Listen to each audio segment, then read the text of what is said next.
Hi, and welcome to the Toon Goons, the podcast in which we take an adult and critical look into the world of cartoons and animation, and analyze how they affect the pop cultural landscape at large. I'm one of your hosts, Nikki. I'm Nina. And I'm Tooch, a.k.a. the next heavyweight podcast beef boxing champion of the world. I'm ready to fight. Who wants to fight a podcast? Are we going to talk about that at the front or at the back? They talked about us at the front. Okay. All right.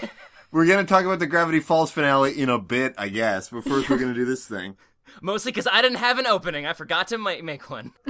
So I did that instead, and we're doing this now. All right. A bunch of fans brought it to our attention that we were called out by another podcast, which is like the Pizza Pan. No, it wasn't our fans. It was their fans called us out on our podcast. Who are probably now our fans because we're so great.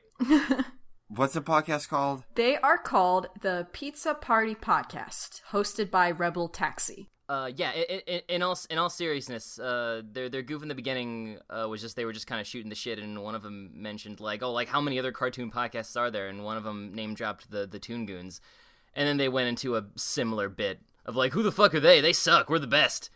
And yeah, thankfully we're all good sports and reasonable people, and I thought it was hilarious. I loved it, and it gave us a bump. It was fun. Yeah, it did give us a bump. A lot of people came our way. It's great. Though, if we are going to throw a little bit of shade, we did start our podcast before they did. I saw that their earliest episode was posted on Rebel Taxi's YouTube on June 7th, 2014. We were doing it for about a year by then. Get your facts straight, Pizza Party Popper Penguins. Wait, didn't we start in 2014? I thought we started in 2013.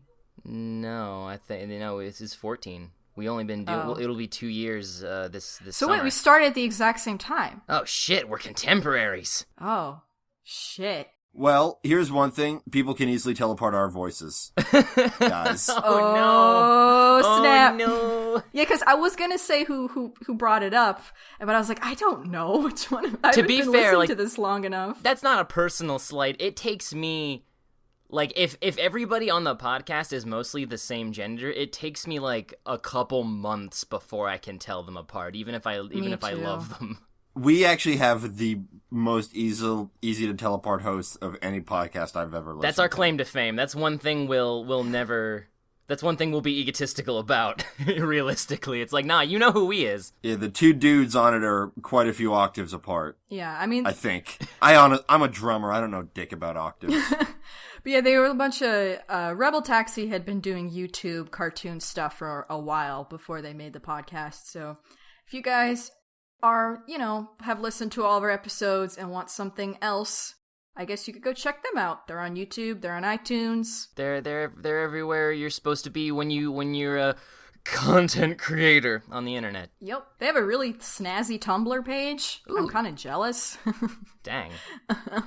Yeah, thanks for the push, guys. That was awesome. Yeah, I mean, they have a point. It's a niche subject, at least in terms of just in general, like animation podcasts are few and far between. But hopefully they're growing. Hopefully, but not too much. Some competition is good. If you have too much competition, then your console video games in the 80s and everything goes bad. Oh God, I don't want the animation podcast bubble to burst. We'll have to bill ourselves as a cartoon entertainment system. That's a good joke about the NES. Let's talk about real shit. We are doing, like I said, the Gravity Falls finale. We got a little bit of news, which... including stuff that we've been meaning to talk about for a while and keep forgetting, like Ding Dong, so let's get into it. Alrighty, so first up is that Pixar president Jim Morris has revealed that they are actually doing some original films. Woo! They are coming down the pipeline, and we know the directors as well. So, we've been in kind of we just came out of a sort of sequel-prequel rut with Pixar, and they're going to continue with more original stuff. Because we saw that Disney... that Disney Con that they have was like, here's all our stuff coming up, and almost all of it was sequels, like Cars 3, Incredibles 2, Finding Nemo 2, and people were like, well, back to this grindstone. We speculated that those were greenlit during a time when things were kind of on ice with them, and they're like, well, what are we going to do? I guess reliable, bankable properties.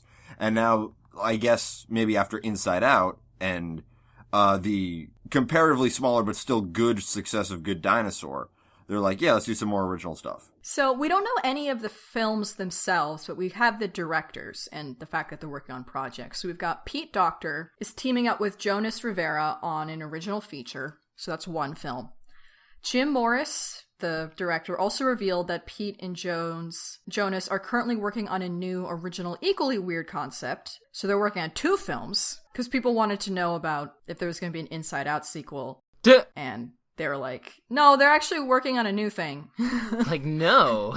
Give us a few years. We're Pixar. We don't know. Dan Scanlon, who directed Monsters University, is developing an original film. Mark Andrews, who also directed Brave, is developing an original film. Though he did say he was working on a film all the way back in 2012, and in 2013 he said he was writing and directing his own film. We don't know if this is the same film. It probably is. Or maybe a film that came out of the first project. And then Brian Fee, who is a complete newcomer to directing. They were a veteran story artist at the studio, is animating and going to direct an original film as well. So that's a lot of original stuff. And there's also one thing that was already announced with all the sequels is an upcoming film called Coco, which is their Dia de los Muertos movie. Oh yeah, forgot about that one. So this is very good news. We don't have to panic. The era of Pixar isn't over. I remember seeing all those blog posts when Brave came out, and it's like, guys, just sort of chill. I mean, I feel like everybody says that whenever a Pixar film makes like $1 less than estimated.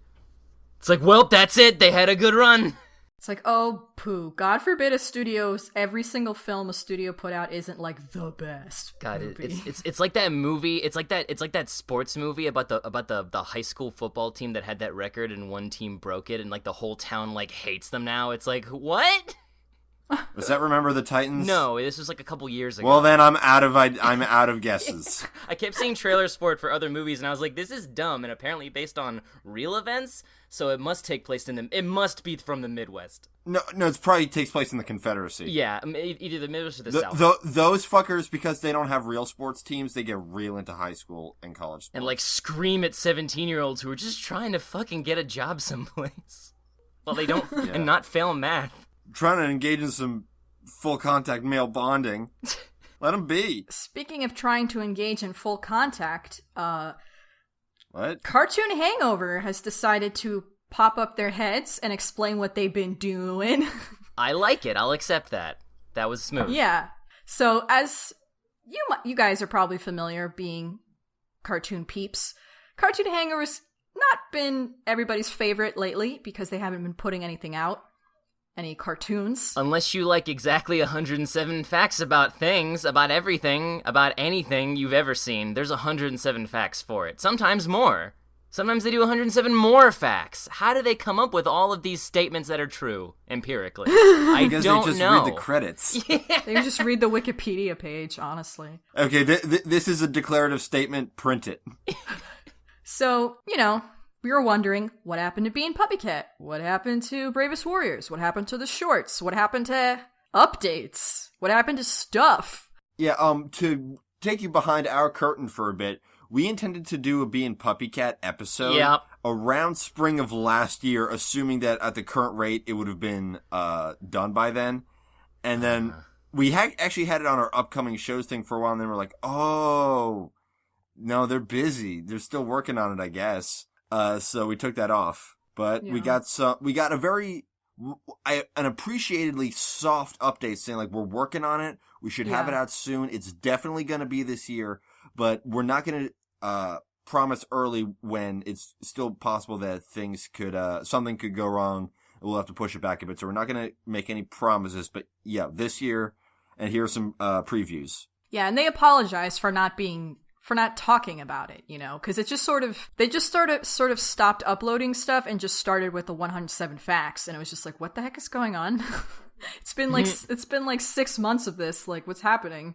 If I'm not mistaken, the last, both Bean Puppycat's first run and season 2 of Bravest Warriors were both the year we started 2014. So all of 2015 has just been listicles. Yeah. Yep. They haven't put out any animation in a year. Which, I mean, animation is hard, like Yeah. Lord Hader says. That's fine, but it's good that there's some kind of open communication about it. It just seemed like weird planning to me. Because, like, these people know animation takes a long time. Were they just waiting for money to come in? Or something? I guess that must have been it. On the bright side, I picked a good year to chicken out and not submit them my pitch for a cartoon.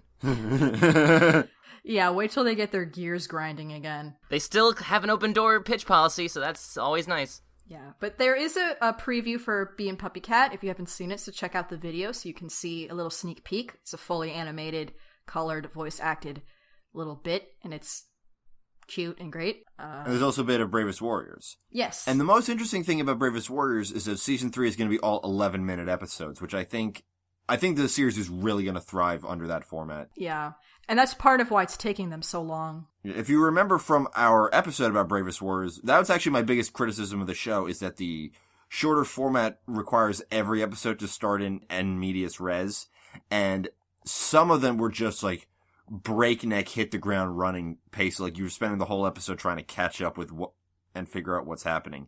So I'm glad that they're going to have some more room to breathe. Yeah. Especially since in season 2 they started getting heavier with like lore and stuff. You need time to let that stuff breathe. Yeah, that format became completely untenable for where the show is going. So that's cool. And then we got a couple of little things. One thing that we've neglected to talk about is that OKKO is a thing. It's a mobile thing. It's a mobile game. It's out and moving around in your pocket. It's free.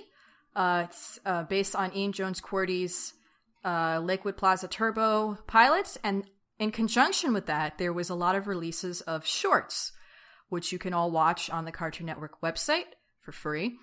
There's and on their YouTube. And they're about like 4 of them. There's the pilot. There's one about KO. There's one about Radicles, and there's one about Enid. All different animation styles for each one. They're great. I think they might be region locked, which sucks, but it's not our fault. I mean, we're still not 100% sure. I mean, I'm assuming this means they're getting a show, because if you go to CartoonNetwork.com, under the shows tab, there's a Lakewood Plaza Turbo icon, even though they don't have any, like, episodes. So, it's happening. I was mostly just intrigued by, like, this move that they made. Like, hey, we're gonna release the mobile game as, like, a kind of pilot, as, like, a kind of introduction, and then go from there. Because at first I was like, oh, so is he just working on the game this whole time? Because, I mean, it takes a long time to make a game, too. Was that the project? Or I think it was. Because after he left, some history, after he left the staff of Steven Universe, he said, I'm working on something else. I can't talk about it. Don't ask me. And everybody was speculating, is this Lakewood Plaza Turbo? Is this something else? Obviously, we're not going to get an answer until, the NDAs are up. And it seems to be, unless he's got something else working in the shadows, yeah, it was some iteration of Lakewood Plaza Turbo. And if you don't know what Lakewood Plaza Turbo is, the original pilot of it actually dropped on CartoonNetwork.com at the same time the Steven Universe pilot dropped. They were both on the website for like a day before they were taken down, and you can only find them from like mirror sites.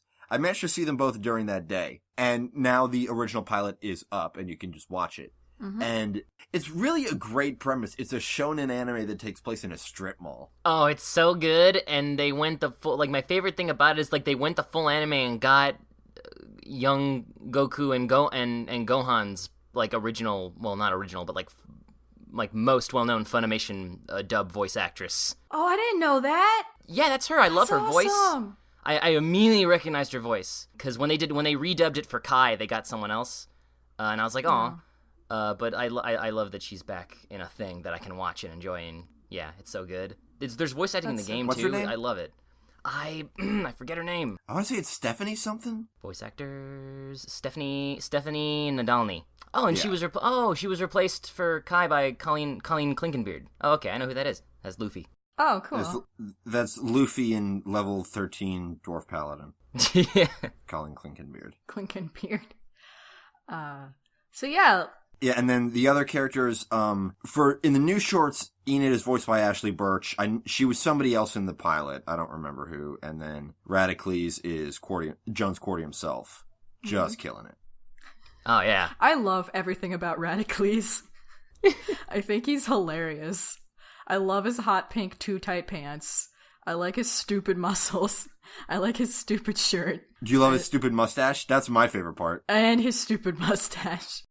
The stupid mustache, the fact that he's kind of like just a dumpy Piccolo. Yeah. He's like a dumpy teenage Piccolo. Yeah, and then Enid is like if Taranga Leela had 2 eyes and was a DBZ character, but also Wendy Corduroy. She's a lot of things. All of them good. I haven't played the game yet, because I've been busy playing Pokemon Pinball Ruby and Sapphire. God. My current game has over 4.5 billion points. Will you not be satisfied until the cartridge just starts smoking? No, you won't. I mean, I guess there's a Pokedex in it that I have to complete. I remember Obviously. the last time he played what was the last pinball? Was it? It was the same one. Oh, it was Ruby and Sapphire? Oh my god. Yeah, I played it on an emulator, and then when I went up to visit Tooch, we went to Second and Charles, and I found it for $5. And I'm like, that's a great price to ruin my life. So I haven't played OKKO. Describe the game. Okay, so I've only played part of the way through. So, you're introduced to the game. It's sort of like a side-scrolling kind of beat-em-up thing. Well, it's top down. Kind of. The plaza gets blown up, and all of the peeps get mind taken over, brainwashed. And you, as a little chaos, to go and rescue every person in the plaza one by one. And when you do, you sort of rebuild the plaza. And you go, you find these people. Meanwhile, you're also doing your job, so you're running errands as your... It's quests. You're doing little quests, but also going on missions. And you punch stuff. From what I understand, this sounds like the exact plot of The Phantom Pain. Kind of. A little bit, which is weird because I like in the metrospective I just did, I compared Mega Man Zero to Metal Gear Solid Peace Walker, and Devin was flabbergasted at all the similarities. And it's fun exploring the world. But also I don't like the combat controls. Yeah, I don't like the combat controls. It's all very swipe. Like you have to swipe directions on your phone to do different things, and every time I have to swipe right to do anything, I always activate like the buttons to come up on my phone, and then I accidentally exit out of the game. Ugh. And I have to go, like every time I try and move that too far right, and it's like Nikki, you've seen me play fighting games. That's just like how I play games. Yeah, it's a little frustrating because your mom, KO's mom, who's the best person, teaches you all the new fighting moves, and it's kind of neat because you go to the dojo and she's like, "Okay, KO, another thing," But the move it's hard to use. Like, I just want to punch everything because it's the easiest, and the game is actually like, you can't just go around punching shit all the time, so they invent all these enemies you can't just punch. And then it gets kind of hard because the swiping stuff doesn't work that well. And also even the moving around toggle control, it gets kind of stuck sometimes, I find. I don't like the sentries that shoot the laser zaps. I can't time that well enough while I'm punching them, and they zap me while I'm trying to punch them. I don't like the guys that do the arm blocking, and you have to ground pound them to get them to unblock. Yeah. Because they always swarm on you. I don't like the bombs that you have to throw behind you. That's kind of weird. The mechanic is for throwing. Instead of throwing in front of you, you throw behind you. I mean, I guess, yeah, but like it doesn't really matter. Like you don't have to aim it. Does he poop them out like Astro Boy? No, like they're enemy bombs you have to throw away from you before they explode. But they encourage you to use them like as a weapon against other enemies, but it's so hard to do because they're in the front and you throw them behind you and then they explode it. Yeah, and they don't hurt anything. I forgot they suggested me to do that because as soon as I found out what the mechanic was, I was like, I'll never be able to hit anything with these assholes, whatever, and I forgot. Yeah. So it sounds to me like this would benefit a lot from a 3DS port. Oh my where god. It would have buttons. It would benefit a lot from like a real something. Even like a keyboard, it would be like 100 times better. Yeah, because like people, when we saw the Steven Universe panel at last year's MagFest, somebody asked like, is there any chance Attack the Light will get ported to 3DS or something? And Ian was like, Steven Universe airs Thursdays at 6:30, and all your answers will be there, which is that great bit he was doing. But that game doesn't need to be ported anywhere. It works fine with that interface, but some stuff just doesn't work on mobile. anything that requires like a virtual touchpad keyboard or gamepad just doesn't work. It don't No. work. It don't work. There's some. I'm surprised. We Like, tried for a long time. I've seen stuff. We would like have figured it out by now. I've seen phone peripherals where it's like you snap your phone into a case that is a controller, and I don't know about those. Maybe that'll work. I don't know. Maybe. And I've also I'd seen be another willing thing to that's try like, it so I could play this game better because it's I've also fun. seen- I've also seen stuff that's like, oh, wireless gamepad for your phone. It's like, homie, how are you gonna hold your phone? Yeah, it's like, oh, what am I gonna put it at the end of my dick. table like a screen, like a tiny screen? I'm playing this shit on the bus and The toilet. butt bus. That's where I got confused. And the toilet on the bus. Listen, I already need to be able to hold my DS with one hand because I'm smoking the whole time. If I need 4 hands, I already need 3 hands, and now you're telling me I need 5? Fuck off. But Yeah, check it out. Definitely It's check free. it out. It There's is no free. ads and there's no in-app purchases, which is something that Ian said he had to fight for. There's Yeah. And well, thank you, Ian. There's there no are ads, ads, there's- but they're there's- optional. There's an ad bot, and you can choose to watch his ads, and if you do, he'll give you free stuff. Yeah, you get a drop. You Oh, get yeah, a but that's drop for very watching a 30 unintrusive. second, It's- for wanting like a 15-second ad or something. And it's really cute. a little He's robot a cute TV. little bot. It helps Yeah, so- the fact that you have to beat up mostly robots, because I don't like beating up cute robots. Oh. They make me sad. It's like all these fucking video games where like you have to shoot dogs. It's like, hey, fucking stop it. I know. I don't want to do that. I'm playing Metal Gear Solid 3. I'm only tranking the dogs. I never use bullets on them. I just Good. give them a nappy nap. Little nappy nap. So it seems like the execution's a lot better than Pocket Morty's really, really brutal in-app purchase thing. Would just fuck that game. And in not video game news, Powerpuff Girls, the new series, is coming. It's chugging along. We've been seeing a lot of clips. They've been dropping clips. They dropped one little clip about Buttercup not liking being called a princess, and then they also dropped the opening title sequence, which was really long, like if it was an anime. I think that's like, say, the Pokemon anime, where there's 2 verses. It's like all those Christmas songs and patriotic songs, where there's 6 verses nobody but your fucking grandma knows. Yeah. And then they're only gonna air the first verse and chorus, because like it's 2 minutes long of like this kind of weird Riot Girl thing, which honestly I dug. Yeah. Well, I okay, like it. I liked the art style. I thought the art style was awesome. I was totally digging that.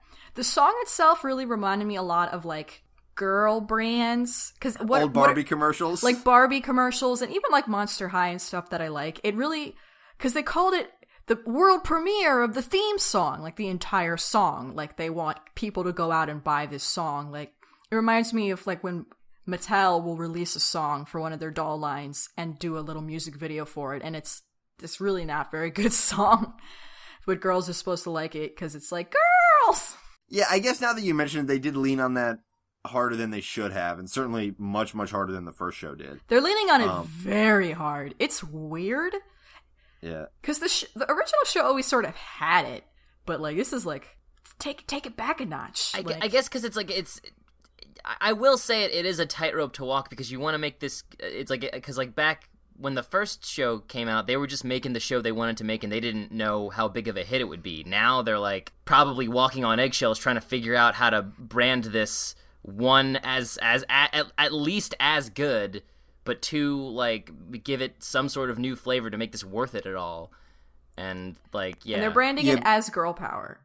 Yeah, which is kind of whack. I mean, they're also like more eggshells is the fact that the legacy for this is so huge. Like, this is honestly a bigger culture than, like, say, Teen Titans. Like, Teen Titans has gone through so much shit with TT Go, which, I mean, is generally bullshit, but, like, there's obviously criticisms to levy at that, and it's also a fundamentally different show. This doesn't seem like it's presenting itself as a fundamentally different show. No. Which may... Well, I don't want to speculate too much about the show. I've seen nothing of except the theme song, which is just a commercial for the show. Did you see the clip? I didn't see the clip. Okay. Because the thing about the clip Yeah. that really threw me off is that the art style for everything other than the girls themselves look very contemporary for Cartoon Network, this era of Cartoon Network's cartoons. Everything's really round and kind of cute, and, you know, Adventure Time-y, I guess, but not really. You know, it kind of looks like Clarence and Bears and Gravity. You know, that's just sort of the era that we're in. And whereas the original show, everything was very geometric and angular. Yeah. But then you cut to the girls, and they look like how they did back then, completely, except they have some extra little trinkets and doodads. And Professor Utonium also looks like how he used to look. But everything else in the world is updated, including the phone, which is now their smartphone. Oh yeah, I saw that. I kind of dig that. I like it took me aback, but I'm like, I mean, it makes sense. Like they're not going to have a telephone line. That was a corded phone. Yeah, they didn't even have corded phones when that show was airing anymore. Everybody was rocking their cordless. I mean, part of that was actually the aesthetic of the show, is that it was supposed to be a little retro. Yeah. It was always kind of pop art. And it was like a play school toy. Like it had a little face on it. Yeah, it was cute. So, you know, it's a little strange because it's almost feels like these characters are ejected into these modern sensibilities, which is fine, but I feel like they need to push it. It reminds me of whenever a really old anime property gets a modern, like, new series, and, like, it's all very updated, but because of the legacy of the character, they'll just draw them, like, exactly the same. Like I don't know, like the 2003 Astro Boy. Yeah. Yeah. And, like, sometimes it works, sometimes it doesn't, sometimes it's up to opinion. And I guess, I'm willing to give it a shot, but personally I feel like if they wanted to try and bring them back, they would have done something different. Although, like, I know as well as they do that if they did something radically different and we're like, well, if we're gonna reboot it for a reason, and we're doing something different, then fucking everyone would hate it. Well, that's exactly what I'm frustrated with, because, you know, Dance Pants Revolution was bad. But the thing I did like about it was the art direction and style. I thought the art was really cool and interesting and different. Yeah, it looked great and was terribly written. But everybody complained about how they looked. Everybody was saying, oh, they look awful, they don't look anything. And it's like, okay, so now they go back to the original look, kind of. But it just, I don't know. And I feel like they should have just done their own thing, especially since they recast all the roles of the girls. How did they sound in the clip? It was so weird. It was weird. Because they do a fine performance. They're not bad. But it's very jarring. Because they look exactly the same. It's like if Bugs Bunny didn't sound like Bugs Bunny, right? Because these girls aren't doing impressions, they're just trying to act to the character. Yeah, they're using their own voices and performing the personality of the character, but they're not like... They're teenagers. They're not voice actresses. It's weird, because I'm looking up... apparently Blossom's voice actress is 22. Oh, well, they look like very young people.